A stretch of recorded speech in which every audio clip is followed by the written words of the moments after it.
Licenziato con l'accusa pesante di molestie sessuali a una collega e poi reintegrato al lavoro dopo aver appurato che l'episodio contestato e le frasi erano solo un malinteso.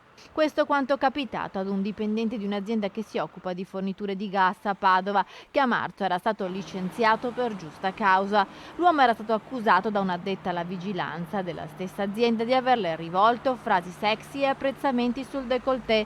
In realtà il dipendente, insieme al suo avvocato, ha dimostrato che i suoi pensieri, effettivamente esternati con toni piuttosto allusivi, erano rivolti alla cantante Anna Mena, che la sera prima si era esibita sul palco di Sanremo.